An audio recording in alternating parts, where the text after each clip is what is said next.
Pizza, lasagna, sprinkled on a salad. Many people like a little cheese in their life. The story of making cheese is one involving milk, curds, and whey. Like all cheeses, mozzarella starts from milk. To assure good milk quality, the interior and exterior of tank trucks transporting milk must be washed after being emptied. A tank such as this one can carry an average of 30,000 liters of raw milk at a temperature of 3 or 4 degrees centigrade.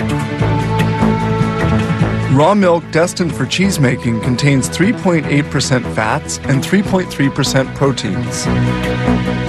They store the milk and whey, a milk byproduct, in these immense silos, each with a capacity of 225,000 liters. This milk separator extracts surplus cream to adjust the percentage of fat according to the type of cheese to be made.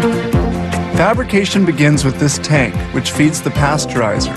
Pasteurization sterilizes beverages which can easily ferment. Milk samples are drawn off to precisely determine their milk fat and protein content. Tests are carried out in this laboratory where they impose controls. These test tubes contain milk samples which will undergo microbiological analysis. Milk quality must be impeccable.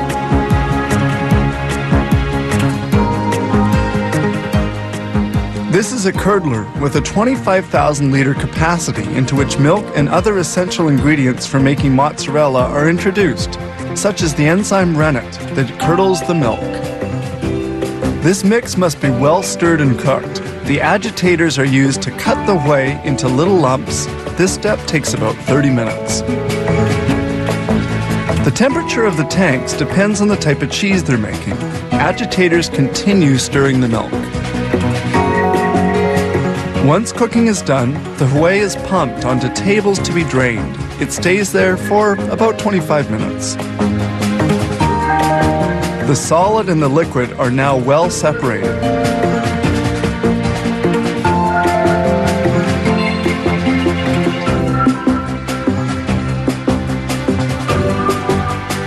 The liquid we see draining is called lactose serum.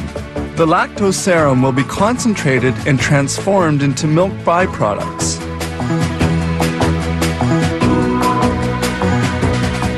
The water has been almost entirely extracted and the cheese particles are now sufficiently dry.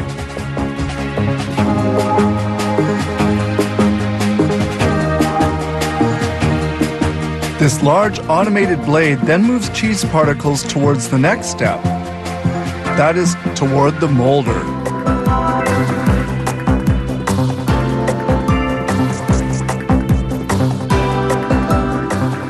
In the molder, the cheese is cut up before being carried to the cooker, the final processing step. It appears that this mozzarella has just the right texture.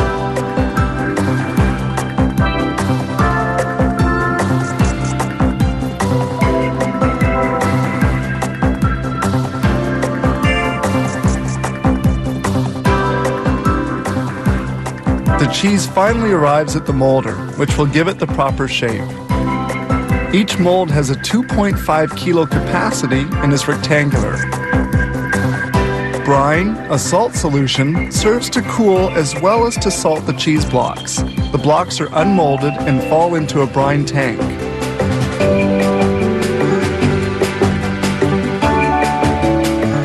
Following on, the cheese blocks will remain in another brine solution for a while. They are then carried by a conveyor towards another tank, where they will be immersed for 4 to 10 hours at a temperature of 2 degrees centigrade.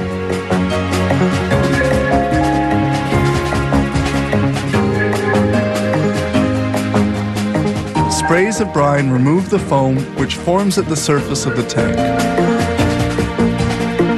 The 30,000 liters of milk that we saw coming in by truck at the beginning have enabled them to produce some 1,400 blocks of cheese in only 8 to 12 hours. The cheese blocks are finally vacuum packed, ready for shipment.